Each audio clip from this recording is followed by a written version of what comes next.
I, 47, divorced my first wife when I was 29. We had 2 kids and my folks loved them more than anything. However, my ex-wife wasn't happy with the lifestyle that I could provide. I wasn't making a lot of money, but we weren't in debt or anything. We had good cars and we had just put a down payment on our first home that we would own. Her boss was rich. He was 47 and she was 28, and he could provide luxuries out of my reach. She left me for him. I still had to pay child support, but I guess I was lucky that I didn't pay spousal support. I had to work and I couldn't get custody. I got visitation, and my ex made it hard. The kids were young and she manipulated them. If I planned to take them to a local resort for our summer vacation, she would take them to Disneyland the week before. I would always come up short. Eventually, the kids refused to spend time with me. It went to court, and I basically had to accept that I couldn't force them to see my parents in me. I met my second wife, 33, at the dog park when I was 37, and she was 24. She had a son who was about the age that my son was the last time my parents got to see him. My parents accepted him right away. He loves them. My wife is like a daughter to them. It's what I've always wanted in life. We have 2 more kids now, pre-tween and kindergartner. My stepson is about to graduate next year. So, a few years ago, my dad sold his company. He's an engineer, and he had some patents that were worth a fair bit of money. He paid off my house, and he also made educational funds for my 3 kids. He figured the older ones were done with school, and he hadn't bothered to visit them in years, so they didn't need anything from him. It turns out that was wrong. My ex-wife married a scam artist. He was rich, but he wasn't rich enough for the lifestyle she wanted. So he stole from his clients, and then he went to jail. As a result, my oldest kids are in a lot of debt. My ex is living with her parents and drowning in his debt. She recently tried to tell me that my parents needed to be fair with all their grandchildren. I told her that it was their money to spend on those they loved and who loved them back. She said that they were punishing her kids for her mistakes. I said that both of our kids were adults and hadn't made any effort to see my parents or me in over a decade. She said I'm being an idiot for not convincing my parents to help her kids. Not the idiot. She made her bed and she must lie on it. Kids are adults now. They could have made an effort to know you and your family, but they didn't. She's only reaching out because money bags was money rags, and she realizes what she could have had and hopes to still cash in on it. It has nothing to do with you and your family, but how she can cash in. Your ex is asking you to ask for money from your parents on behalf of your estranged kids? I'm not the best at math, but I think there are at least 4 different levels of separation that makes this none of her business. If your estranged kids asked your parents, that would be a direct question, and the answer should be up to your parents then. I love it when karma punches people 1,000 times harder, and your ex deserved it.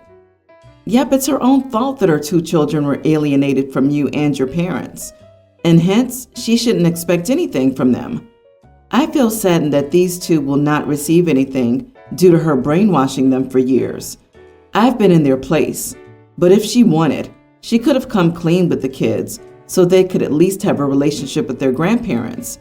Don't fall into your ex's trap again. When the divorce happened, his kids were small children. They didn't make their choices. They were the victims of a crappy situation. Now, I agree his parents don't owe money to people they've not seen in over a decade, but let's stop pretending his kids had a fair choice in the matter. At the same time, they are older now. What has OP done to try and establish a relationship with his kids? Agree. You are the idiot. It feels like a lot is missing from this story. You really make yourself out to be a martyr, OP. But fathers don't just get visitation only for no reason. And kids don't just go no contact for a decade because you couldn't afford Disneyland. You then married someone 13 years younger than yourself, which in this context just feels off. So, I don't know, dude. It sounds like you and your family need to start treating your kids better, or you've lost them forever. Someone needs to be the adult here, but it seems like none of you are willing. My boyfriend and I were having dinner with my dad and his wife a few months ago. and they mentioned that they had gotten tickets to Cirque du Soleil. I told him that my boyfriend and I would love to go see it. It looked really cool. A few days later, he excitedly told me that he had gotten us tickets for the same night, and he sent them to me via email. He mentioned that the tickets weren't together because he bought them at separate times, but he figured we could drive together. I figured no big deal, it's a date anyways. Last night we had dinner with him and his wife, and over a conversation, I found out that the tickets he gave me were his and his wife's tickets, and they had upgraded to the VIP experience, which involved special seating and special bathrooms and concessions and free alcohol. I got a bit upset and told my dad it didn't sound like he did this for me, but because his wife wanted an upgrade and they just threw me the scraps, and that wasn't a gift. He told me I didn't have to go if that's how I felt and that I was being spoiled, and his wife told me I needed to grow up. He's always going out and doing extravagant things with his wife, but he never gives me any special gifts. And I know they could have afforded to get us the upgraded passes too, but of course, only his wife gets the red carpet. Am I the idiot? Yes, you are the idiot. He's not obligated to give you any tickets, and he probably could have traded his for the premium package. The polite answer was thank you. Honestly, I can never understand teenagers who think just because their parents have money and live a luxurious life, teenagers should live that way as well. I bet the parents spent the majority of their adulthood working hard and raising young kids with no break. And when they finally can enjoy it for a minute, they're called awful. You got free tickets to the Cirque, and you're complaining about it because it's not the luxury experience? Yeah, you are the idiot, and pretty darn entitled. Your real problem here is that you don't want your stepmom to get anything nice, but it's none of your beeswax what your dad gets for her. I bought tickets for my family for Christmas last year, and even the most basic tickets were like $140. Are you kidding me? How old are you? OP, why do you think it's your dad's job to roll out the red carpet for you rather than your boyfriend's? You're not 6 years old anymore. If you don't want scraps, then just get your own tickets. If you're an adult, you shouldn't expect your parents to still pay for your things. I would have gladly taken the free tickets. You do sound entitled and spoiled. I don't know. I feel like it's not about the free tickets. It's about the way the father sold the whole thing to OP, you know? He could have said, hey, we bought new upgraded tickets. I'd like to gift you the other ones. But instead he told OP he bought new tickets and they couldn't be seated together because of the different times purchasing, not mentioning the upgrade. Like it's more that OP feels betrayed because the father covered up the real reason they couldn't sit together. Everyone is the idiot. In a vacuum, your behavior shows a lack of gratitude. But I read it as your dad doesn't give you any special gifts. You know, the special, I value you kind. He gives you the charity, it could be anybody else's who's poor kind, and you just happen to be my daughter. That's a crappy dad, and your stepmother obviously doesn't care about you either. We have 3 kids. The first one is my niece, my wife's sister. She's a tween. The middle one is 2 years younger. She's my bonus daughter from my wife's previous relationship. Her dad's not in the picture.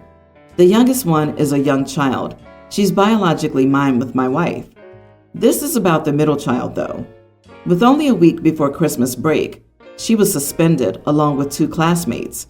My wife, at home with our youngest, asked me to handle it. This was her first suspension. She was in the principal's office when I arrived and was obviously scared.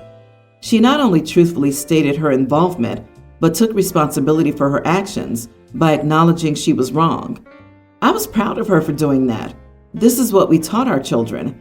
But that didn't let her off the hook. On the way home, I told her this suspension doesn't mean vacation.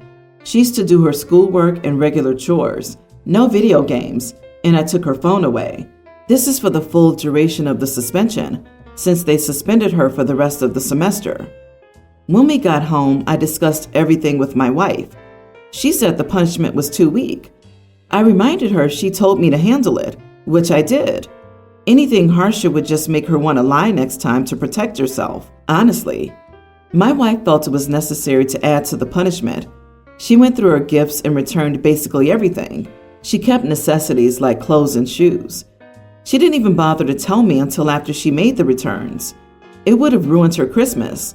Honestly, mine too, and probably the other kids seeing her sad. So I bought everything back, minus one item I'm still trying to find since it's sold out everywhere. I brought the gifts home and told my wife it wasn't right to take her Christmas away.